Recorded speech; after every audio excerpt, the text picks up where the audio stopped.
स्याह सड़क पर लहू की सुर्खी धीरे धीरे फैलती जा रही थी। अभी इसी सड़क पर एक शहर के उजड़ने का नौहा लिखा जाना था। यही सुर्खी स्याह तारकोल में जज्ब होकर कराची को एक आग में धकेलने वाली थी। यह अप्रैल 1985 की एक सुबह थी। अभी चंद लम्हों पहले ही नाज़ोबाद के सर सैयद कॉलेज की 2 लड़कियों को एक X3 मिनी बस ने कुचल डाला था। 20 साला बुशरा जैदी और बड़ी बहन नजमा बुरी तरह जख्मी थी। यह वाकया 40 बरस पुराना है, लेकिन ऐसा लगता है कि यह सिर्फ बुशरा की फैमिली ही नहीं, कराची के हर फर्द के जहनों पर नक्श है। और अगर आपको कराची को जानना है तो इस वाकये को अच्छी तरह समझना बहुत अहम है। मिनी बस के जालिम पहियों ने इन 2 लड़कियों के साथ शहर के सुकून को भी रौंद डाला था। बुशरा के जिस्म से बहता लहू और बस ड्राइवर के चेहरे से टपकता खौफ पूरे शहर को अपनी लपेट में लेने को तैयार था। जान तो सभी की कीमती होती है, बुशरा की जान भी कीमती थी। जवान मौत को भुलाना वैसे भी आसान नहीं होता, मगर जो हमदर्दी और रिएक्शन इस हादसे पर आया, शहर के किसी और इंसिडेंट पर देखने में नहीं आया। बस चाहे यूनिवर्सिटी की हो या किसी और रूट की, कॉलेज की लड़कियों के हादसे अक्सर होते ही रहते हैं, लेकिन ऐसा क्या था कि इस एक वाकये ने पूरे शहर को नफरत और तशद्दुद की आंख में झोंक दिया। आज भी वही आसेब क्यों कराची की सड़कों पर भयानक साई की तरह मंडलाता है? हम बहुत तफसील से इस पर बात करेंगे, लेकिन ये सब जानने से पहले आप इस वीडियो को लाइक और चैनल को सब्सक्राइब जरूर कर लें, क्योंकि अगर कराची के हालात और सियासत को समझना है तो इसके लिए हमें इस वाकये की तह तक जाना होगा, और किसी मामले की तह तक पहुंचना तो रफ्तार वालों का ही काम है।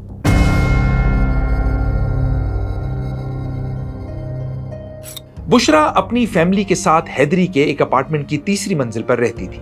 वालिद शब्बर जैदी अरब कंट्री में जॉब करते थे। हमेशा की तरह उस सुबह भी बुशरा और नजमा कॉलेज जाने के लिए दूसरी लड़कियों के साथ मिनी बस में सवार थी। तेज हॉर्न और इंजन के शोर में बस बुरी तरह झटके खा रही थी। इन बसों में रेसिंग जो चल रही थी। कॉलेज का स्टॉप आया तो बस अभी पूरी तरह रुकी नहीं थी कि चल पड़ी। बुशरा और उसकी बहन को झटका लगा और वो उतरते हुए गिर पड़ी। अभी वो उठ भी ना पाई थी कि पीछे आती बस के पहियों तले आ गई। बुशरा सर पर चोट लगने से मौके पर ही दम तोड़ गई, जबकि बहन नजमा की टांगे पहियों के नीचे आकर टूट गई। उस दौर में पीले रंग की मिनी बस को येलो डेविल या पीला शैतान कहा जाता था। Just like a bull in a China town. जैसे काबू करने वाला इस शहर में कोई न था।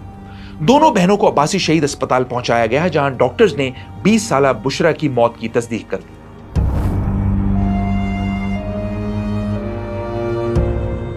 वाकया होते ही ड्राइवर 9-11 हो गया। सोचता हूं कि अगर हादसे के बाद ड्राइवर ना भागता और पुलिस उसे गिरफ्तार कर लेती, या फिर ट्रांसपोर्ट वाले फौरी तौर पर बुशरा के खानदान से हमदर्दी का इजहार करते, तो शायद मामला कुछ सुलझ जाता, मगर ऐसा कुछ ना हुआ। कराची वाले उन दिनों मिनी बसों से पहले ही तंग थे। इस वाकये ने जल्दी पर तेल छिड़क दिया। शहर में उन दिनों ज्यादातर ड्राइवर्स पश्तून, कश्मीरी या पंजाबी बिरादरी के थे। बस, टैक्सी और रक्षा समेत तकरीबन 90% पब्लिक ट्रांसपोर्ट की ओनरशिप पश्तून सेटलर्स के पास थी। ट्रांसपोर्ट फिर कैप्चर करते चले गए, पठान कैप्चर करते चला गया, और ठीक है, उनकी कॉम्पिटेंसी थी या उनका एक शोबा था और उस पर ज़्यादा मेहनत थी, जो भी। अच्छा, फिर क्या हुआ कि बाद चीज़ें माफियाज में तब्दील हुई, और ये 70s की बात है। 70s में जब असल झगड़ा शुरू हुआ, पहला तो ये बताया जो 64-65 में जो रिफ्ट पैदा हुई पंजाब पठानों में और महाजरों में, ये लसानी था, और इसके बाद फिर चीज़ें ठीक हो गई। अच्छा, अजीब इत्तेफाक है, देखें कि पठानों की जहाँ तक ताल्लुक़ है, लसानी अब एक तरफ हम बात करते हैं, ये हुआ, लेकिन हमारी ख़वातीन, ये भी मैं कहा करता था इन लोगों को, MQM के लीडरों को, कि यार हमारी जो ख़वातीन हैं वो पठान के रिक्शा में बैठने में ज़्यादा महफूज अपने आप को महसूस करती हैं। ये एक छोटी सी बात है, लेकिन एक साइकोलॉजिकल बात है कि पठान एक का नेचर या उसकी आप वो नहीं कर सकते। ड्राइवर से लेकर कंडक्टर तक एक ही कौमियत के लोग ट्रांसपोर्ट सेक्टर के वाली वारिस थे, जबकि इन बसों, टैक्सियों और रक्षों में सफर करने वाले उर्दू स्पीकिंग थे। अब इसे कानून की कमजोरी कहिए या बदतहजीबी, पावरफुल लॉबी का नशा कहिए या कम वक्त में ज्यादा माल बनाने का जुनून, ये गाड़ियां बड़ी ही बेपरवाही से चलाई जाती। ड्राइवर्स बगैर लाइसेंस और तरबियत की गाड़ियां चलाते, जिन्हें ट्रैफिक की खिलाफवर्जी पर पकड़े जाने का कोई खौफ नहीं होता। अगर कोई पकड़ा भी जाता तो ट्रांसपोर्ट लॉबी उसकी जमानत करा लेती और वो फिर से शहर में दंदनाता फिरता। हर गुजरते दिन के साथ पैसेंजर्स और ट्रांसपोर्टर्स के दरमियान एक अनदेखी खलीज बढ़ती जा रही थी। लावा अंदर ही अंदर पक रहा था, लेकिन हमेशा की तरह कराची की पब्लिक अपने हुक्मरानों के हाथों मजबूर और यरगमाल थी। ऐसे में बस ड्राइवर्स को मनमानी से रोकने वाला कोई न था। कभी बस को तेज तो कभी झटके देकर चलाना, जहां मर्जी रोककर खड़े हो जाना, मर्दों को लेडीज कंपार्टमेंट में घुसाना और फिर खवातीन से बदतमीजी करना आम होने लगा था। यही वो बातें थीं कि जब बुशरा के एक्सीडेंट पर एहतजाज हुआ तो स्टूडेंट्स ने तोपों का रुख पब्लिक ट्रांसपोर्ट की तरफ मोड़ दिया।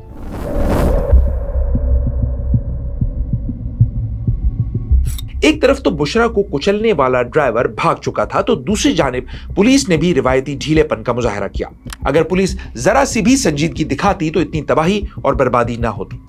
इत्तेफाक की बात यह थी कि इस मिनी बस का ड्राइवर पश्तून नहीं बल्कि पंजाबी स्पीकिंग था।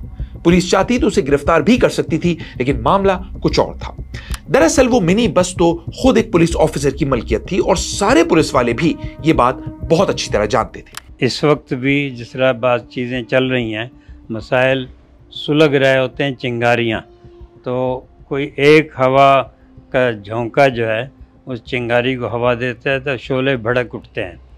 तो ये हर ज़िम्मेदार हुकूमत का, हुक्मरानों का फ़र्ज़ होता है, ख़ास तौर पर जो ये काउंसलर बल्दियात वगैरह होते हैं या हर थाने में एक CID होती है, उनकी ज़िम्मेदारी होती है कि क्या शहर में चीज़ें पक रही हैं और क्या आपस में चीज़ें हो रही हैं। तो ये भी ऐसा वाक़या था कि इसको अगर आप एक SDM और उसके लेवल पे तय कर लेते तो ये आगे ना भड़कता। सिंध बिलखुसूस कराची में ट्रांसपोर्ट रूल्स या तो बहुत नरम है या फिर इन पर सिरे से अमल दरामद ही नहीं होता। कभी चलती हाईवे पर गाड़ी का बोनट निकलकर लोगों से भरी वैन तबाह कर देता है, तो कभी दिन दिहाड़े डंपर रॉन्ग साइड पर आकर मोटरसाइकिल को रोनता हुआ गुजर जाता है। गाड़ी कितनी ही खस्ता हाल क्यों ना हो, लाइसेंस हो ना हो, यहां पूछने वाला कोई नहीं। इन ड्राइवरों को बीच सड़क पर रोककर लोगों को अजियत देकर ट्रैफिक जैम करके चाय पानी तो बराबर वसूल किया जाता है, मगर जुर्माने ना होने के बराबर है। और सजा और जजा का निजाम तो पहले ही मुमलिकत खुदादात में नाकाम है। इन्वेस्टिगेशन ऑफिसर से वकील तक और जज से लेकर वजीर तक कातिल को छुड़ाने का गुर इन्हें खूब आता है। यही वजह है कि बुशरा जैदी हो या लैंड क्रूजर के नीचे आने वाली आमना, यहां इंसाफ का दूर दूर तक कोई गुजर नहीं। आपको 2015 में ड्राइविंग लाइसेंस ऑफिसेज के बाहर ड्राइवरों का रश याद है? वाकया यह था कि DIG ट्रैफिक अमीर अहमद शेख ने रिश्वत और बदमाशी का धंधा बंद करने की ठान ली थी। साफ कह दिया था कि जो बगैर लाइसेंस ड्राइव करता नजर आएगा सीधा जेल जाएगा। लेकिन मुर्दों के शहर में जिंदा आदमी का भला क्या काम? जहां सरकारी सरपरस्ती में बिगाड़ इंतहा को छू रहा हो, वहां सही काम भी अक्सर गलत बन जाया करता है। रॉन्ग साइड आने वाला भी सही चलने वाले को आंखें दिखाने लगता है। उस वक्त सिंध के होम मिनिस्टर सुहेल अनवर सयाल और IG पुलिस गुलाम हैदर जमाली थे। ड्राइवरों की परेशानी उनसे देखी ना गई। अमीरुद्दीन शेख को शाबाशी देने के बजाय उल्टा उनकी खिंचाई कर दी। फौरी मुदाखलत करके ऑर्डर वापस कराया, एक दुरुस्त होता काम रुकवाया और फिर सब हंसी खुशी स्टेटस को पर चलने लगे। वैसे हो सकता है कि वजीर दाखिला और IG साहब की भी अपनी बसें चल रही हैं।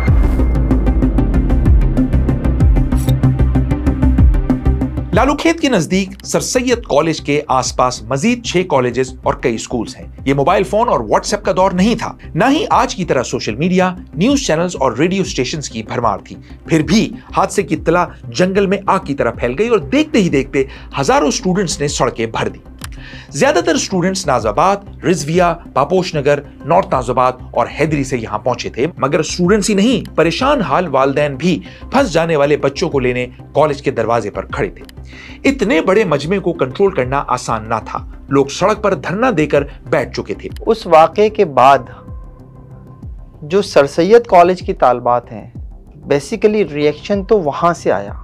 अगर हम आगाज की बात करते हैं तो ये नजर आता है कि सर सैयद कॉलेज की तालबात सबसे पहले निकलती हैं, फिर government girls college for women जो बराबर में ही था उसकी तालबात निकलती हैं, और फिर ये निकल कर जो है वो इसी शारा पर जो दीगर कॉलेजेस हैं वहाँ तक जाती हैं। तो इसको प्लांटेड कहना, प्लान कहना, ये मैं समझता हूँ कि थोड़ा सा हकीकत से जो है वो दूर बात हो जाएगी। तो ये दोनों कॉलेजेस की तालबात मिलती हैं, मिलकर जो है ये गवर्नमेंट बॉयज़ कॉलेज जो फॉर मेन है वहाँ पहुँचती हैं और वहाँ पहुँचकर अपनी चूड़ियाँ उतार कर जो है वो बॉयज़ कॉलेज की तरफ फेंकती हैं।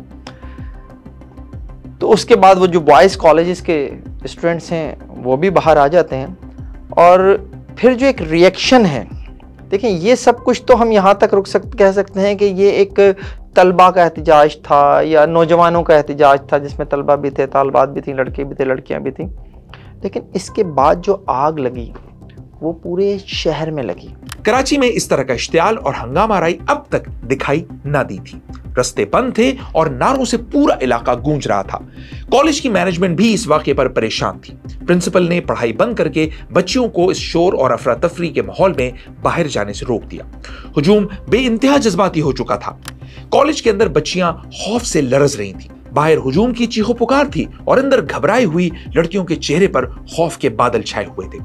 अब एहतजाज करने वालों ने गुजरती गाड़ियों पर पथराव शुरू कर दिया। ये पत्थर वैगनों, रक्षों और टैक्सियों पर बरसाए जा रहे थे। दुकानदारों ने ऐसे में कारोबार बंद करके रफू चक्कर होने में ही आफियत समझी। एहतजाज जारी था कि इसी दौरान किसी ने मिनी बस को आग लगा दी। फिर क्या था, जब एक गाड़ी को आग लगी तो फिर ना तो कोई गुजरती बस महफूज रही और ना ही कोई दुकान। गुलबहार थाना यहां से थोड़े ही फासले पर था। पुलिस ने आते ही हुजूम पर धावा बोल दिया। टीयर गैस के बेशुमार शेल से जमीन भर गई। पूरा माहौल आंसू गैस की लपेट में आ गया। बस समझिए 2014 के इस्लामाबाद धरने में डी चौक पर मैदान जंग जैसा मंजर था। यूं लगता था जैसे अंधेरा छा गया हो। लाठीचार्ज हुआ तो बात यहीं तक महदूद न रही। पुलिस एहतजाज करने वालों के पीछे गली महल्लों में घुस गई। झड़पों में कई स्टूडेंट जख्मी हुए और दर्जनों गिरफ्तार कर लिए गए। पुलिस ने लड़कियों का भी रत्ती बराबर लिहाज ना किया और उनके साथ निहायत बदतमीजी का मुजाहरा किया।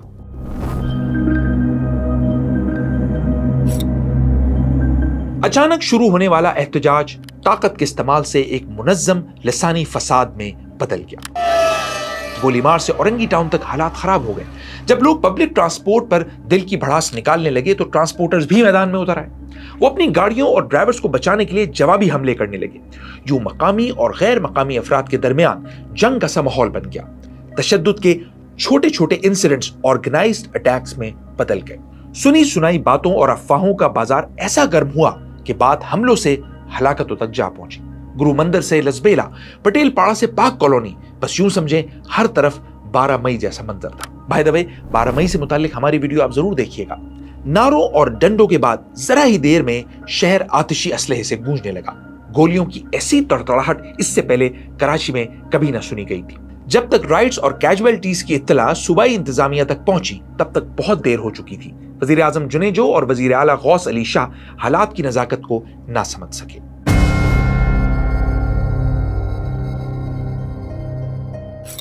एक कॉलेज स्टूडेंट की हलाकत पर शुरू होने वाला एहतजाज एथनिक वायलेंस में बदल चुका था। कई कीमती जानें जाया हो चुकी थी, मगर हालात थे कि बिगड़ते ही चले जा रहे थे। ऐसे में फौज को बुलाने के सिवा कोई चारा ना था। गली गली में खौफ की फजाएं थीं। सदर से सोहराब गोट तक इंतहाई कशीदा इलाकों में फौज ने कर्फ्यू लगा दिया, लेकिन हालात फिर भी न संभले। स्कूल्स, कॉलेजेस और यूनिवर्सिटियां तो पहले ही बंद कर दी गई थीं। पोर्ट सिटी में ट्रेड, इंडस्ट्री और बिजनेस भी ठप होकर रह गया। सप्लाई चेन टूट गई और बेसिक जरूरत की चीजें शॉर्ट हो गई और कीमतें आसमान से बातें करने लगी।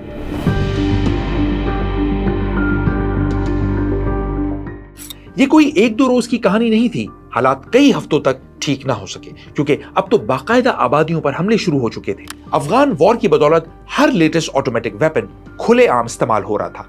इस दौरान औरंगी टाउन में पहली बार ट्यूब लाइट बम इस्तेमाल हुआ। ट्यूब लाइट में बारूद, छर्रे या नट बोल्ट भरकर इसे तीर के तौर पर इस्तेमाल किया जाता और एक स्पेशल कमान के जरिए मिसाइल की तरह सामने वाले पर दागा जाता। ये ट्यूब लाइट जहां गिरती आग भड़क उठती। गवर्नमेंट का ख्याल था कि बम बनाने वाले ट्रेंड लोग थे जो मशरकी पाकिस्तान में मुक्ति बाहिनी का मुकाबला कर चुके थे और अब औरंगी जैसे इलाके में आबाद थे। दूसरी जानिब कराची वालों ने सोहराब गोट में वो क्लाशिंग को भी पहली बार चलते देखी जो अफगानिस्तान की जंग का तोहफा बनकर पाकिस्तान पहुंची थी। जब भुट्टो साहब के खिलाफ PNA की मूवमेंट चल रही थी, उस वक्त मैं मेयार रिसाला निकालता था, तो हमने उसमें लिख दिया कि भी जो ईस्ट पाकिस्तान से लोग आए हैं जिनको मुक्ति बाहिनी से लड़ने का उसका है चरबा, दरख्त काट के सड़क पे डाल दिए इस तरह से, तो यही चीज़ जब ये हुई है तो इसमें भी ये कहा गया कि भी ये लोग वहाँ ईस्ट पाकिस्तान में जिस तरह से मुक्ति बाहिनी से लड़े और ये इनको वहाँ की ट्रेनिंग है, तो वही ट्रेनिंग फिर यहाँ भी ये शुरू हो रही है APMSO में, और इसमें इस तरह के काफ़ी लोग थे। अखबारात ने बुशरा ज़ैदी हादसे के बाद कई हफ्ते जारी रहने वाले वाकयात में हलाकतें 200 तक पहुंच गई। असल तादाद तो शायद इससे भी कहीं ज्यादा थी। उस जमाने में मुर्दा खाना सिर्फ सिविल अस्पताल में हुआ करता था। यहां रोजाना 25-25 लाशें पोस्टमार्टम के लिए लाई जा रही थी। उन दिनों शहर के किसी और अस्पताल में यह शोबा मौजूद नहीं था। खुलेआम फायरिंग की गई, लोगों को जिंदा आग में फेंका गया। उन वाकयात पे कोई बात नहीं होती उस तरह, जिस तरह से कराची में हम 12 मई की बात कर लेते हैं। हम साने कस्बा अलीगढ़ की बात नहीं करते, हम साने सोराब बोर्ड की बात नहीं करते, हम साने पक्का किला हैदराबाद की उस तरह बात नहीं करते। हमें करनी चाहिए। सियासी जो एंगल है उसको अलग रख के हमें ये ज़रूर देखना चाहिए कि इस शहर में किस तरह से कब कब खून की होली खेली गई और उस खून की होली खेलने वालों के साथ क्या हुआ। यहां सवाल यह है कि यह हादसा ही क्यों फसादात की वजह बना। ऐसा क्यों लग रहा था कि जैसे सबको इस वाकये का इंतजार हो। वो कौन सी कुव्वतें थीं, क्या मुहर्रिकात थे जो हालात को इस नहज पर ले गए। इसके लिए हमें उस वक्त के सियासी माहौल का जायजा लेना होगा।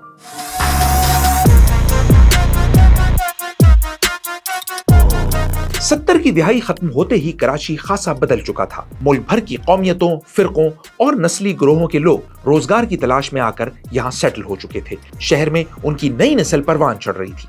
कराची अब एक मल्टी एथनिक सिटी बनता जा रहा था। इसके बावजूद अब तक शहर का माहौल इंतहाई पुरअमन था। महाजिर आबादियों में पठान टैक्सी ड्राइवर्स की फैमिली बड़े आराम से रहती।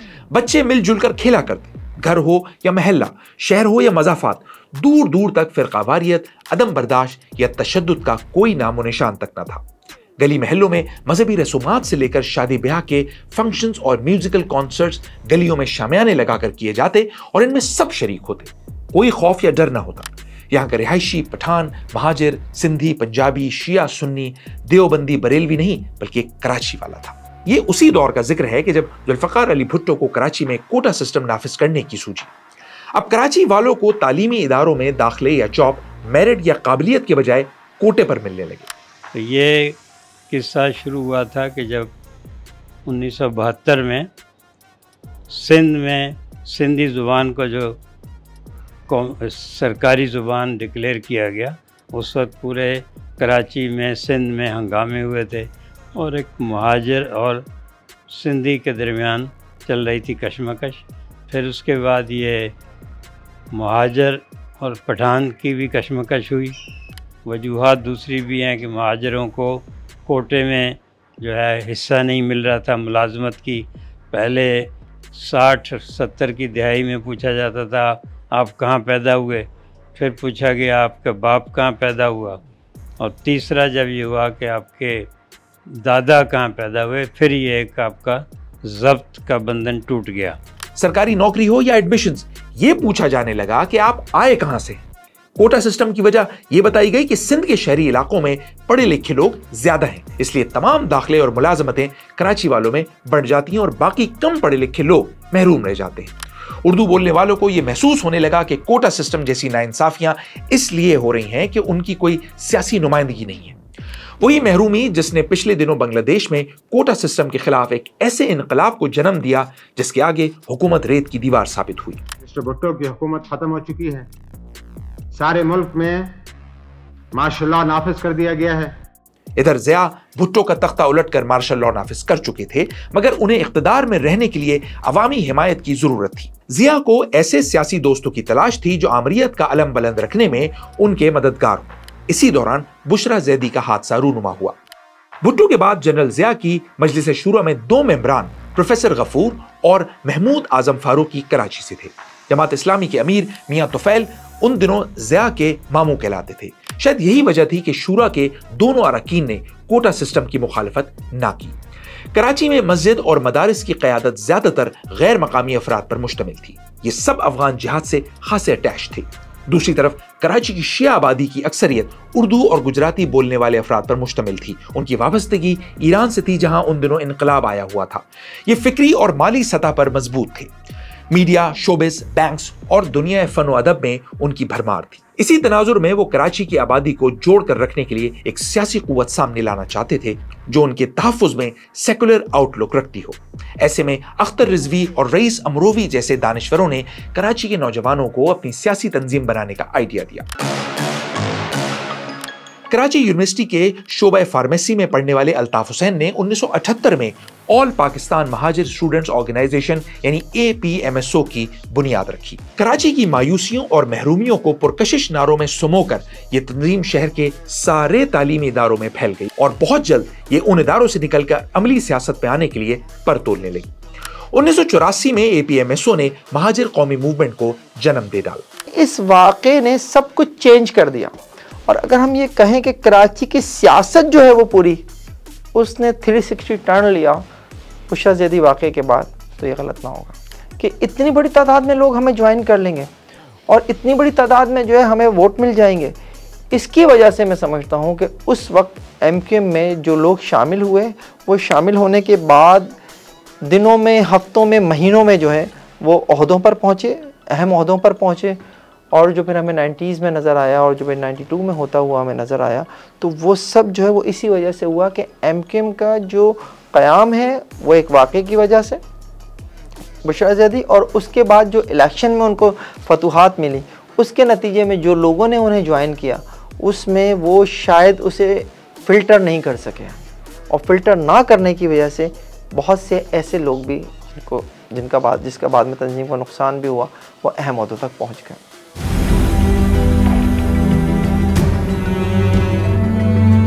ज़िया सिंध और खास तौर पर शहरी इलाकों में पीपल्स पार्टी का जोर तोड़ना चाहते थे। इसके लिए बुशरा ज़ैदी का हादसा काफी हेल्पफुल साबित हो सकता था। उन्होंने लसानी सियासत के नाम पर तकसीम की पॉलिसी पर अमल करना शुरू कर दिया। वो एक तीर से दो शिकार करना चाहते थे ताकि न सिर्फ शहरों में पीपल्स पार्टी से निपटा जाए बल्कि अपने इख्तिदार को भी बढ़ावा दिया जा सके। वैसे तो कराची में लसानी फसादात फॉल ऑफ ढाका के अगले साल भी हुए थे, लेकिन इस बार सिचुएशन बहुत डिफरेंट थी। ज़िया अफगान जंग का फायदा उठाने के लिए मुसलसल इख्तिदार में रहना चाहते थे, मगर इस काम के लिए पीपल्स पार्टी जैसी मुखालिफ सियासी कुव्वतों का सफाया जरूरी था। अर्बन सिंध में पीपल्स पार्टी के कोटा सिस्टम पर उर्दू स्पीकिंग कम्युनिटी नाराज थी। ज़िया ने इस मुखालफत को अपने हक में इस्तेमाल करने का फैसला कर लिया, मगर मजे की बात यह है कि कोटा सिस्टम खत्म ना किया। असल ये है कि आपको जो डोमिसाइल का मसला है, कराची डोमिसाइल, इंटीरियर सिंध का डोमिसाइल, तो उसमें है कि कराची डोमिसाइल को उन्होंने उसका महदूद कर दिया है। तो उसमें जो फिर कराची के नौजवान हैं, इवन आपके जो पब्लिक सर्विस कमीशन में और मुकाबले के जो इम्तिहानों में अच्छी पोजीशन रखने वालों को भी अच्छी जॉब नहीं मिलती है। कराची में सिंध के इंटीरियर से उनका मुकाबला है, फिर वैसे ओवरऑल दूसरे सूबों से, तो उसमें कराची का कोटा कम होता चला जा रहा है। नस्ल, फ़िरक़े और मसलक की बुनियाद पर सिंध में इख्तलाफ का बीज बो दिया गया।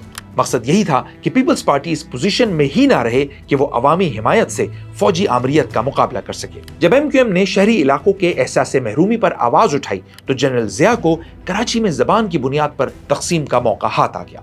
लेकिन सिर्फ MQM ही नहीं, मुखालिफिन को भी मजबूत करना जरूरी था ताकि इंतशार खूब जमकर फैले। दुश्मन का दुश्मन दोस्त होता है। ज़िया ने कौम परस्त पार्टियों को पीपल्स पार्टी के खिलाफ उभारना शुरू कर दिया। एक वक्त यह भी आया कि ज़िया ने पीपल्स पार्टी को तोड़ने के लिए MQM और GA सिंध का मुआहदा भी करवा दिया और भी इस तरह के बड़े तमाशे हुए। यूं शहर में मुखालफतें परवान चढ़ती गईं और जो ज़िया चाहते थे वो होता गया।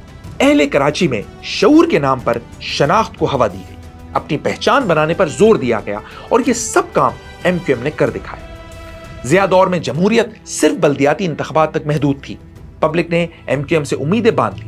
कराची वालों को मंजिल तो कभी ना मिली, पर उन दिनों अल्ताफ हुसैन की शक्ल में एक रहनुमा जरूर मिल गया। माहौल का फायदा उठाते हुए MQM ने 86 में नश्तर पार्क में एक बड़ा जलसा कर डाला। यही वो जलसा था जिसकी कामयाबी ने अल्ताफ हुसैन के लिए बल्दियाती इंतखाबात में कामयाबी की राह हमवार की, जिसका अंदाजा खुद उन्हें भी न था। डर और खौफ की फजा में MQM मजबूत तर होती चली गई। MQM ने क्लीन स्वीप किया और डॉक्टर फारूक सत्तार पार्टी के पहले मेयर बने। आगे चलकर जनरल इलेक्शंस में MQM न सिर्फ कराची और हैदराबाद की सारी सीटें जीत गई, बल्कि इसने सिंध के कई शहरी इलाकों में भी मैदान मार लिया। उनको पहली मर्तबा एक इलेक्टोरल सपोर्ट महाजर नाम पर जो है वो नज़र आई उसमें, और 87 में फिर वो बहुत पीछे छोड़ गया जमात इस्लामी को, जो उस वक्त तक कम से कम कराची और हैदराबाद की बहुत मेन पॉलिटिकल पार्टी थी जमात इस्लामी और JUP दोनों को। मसला ये है कि आप जब भी लोगों के इलेक्शन होते हैं, बल्दियाती इलेक्शन हो या जनरल इलेक्शन हो, उसमें जो लोग जिनको वोट देते हैं उनको आप असम्बली में आने दें, KMC में आने दें, वो फिर बेहतर फ़ैसले कर सकते हैं। यहाँ जो इदारों की तरफ से मुदाखलत होती है, वफाकी हुकूमत की तरफ से, सूबाई हुकूमत की तरफ से, वो प्रॉब्लम है। यहाँ जो लोकल लोग हैं उनको पुलिस में लाना, महकमा तालीम में लाना, वो ज़्यादा बेहतर समझते हैं यहाँ के हालात। तो यहाँ जो बाहर से पहले पंजाब से पुलिस वाले आते रहे, दूसरी जगहों से, अब इंटीरियर से आते हैं, तो उनको यहाँ के कल्चर का, तहज़ीब का इनका नहीं पता होता है, इसलिए भी वो मामलात को बेहतर नहीं कर सकते। ज़िया ने अर्बन सिंध में पीपल्स पार्टी का जोर तोड़ने के लिए बुशरा ज़ैदी की हलाकत को पूरी तरह इस्तेमाल किया। पोस्टर लगाने के जुर्म में गिरफ्तार होने वाले अगर PSF के कारकुन ना होते तो उन्हें छोड़ दिया जाता, वरना उनकी रिहाई मुमकिन ना होती। सिंध की वज़ीर आला गौस अली शाह ने जब एक बार सोराब गोट में ऑपरेशन कराना चाहा तो उन्हें इस्लामाबाद से फोन करके मना कर दिया गया। उन्हें क्या मालूम था कि गेम तो अब ऑन हुआ है।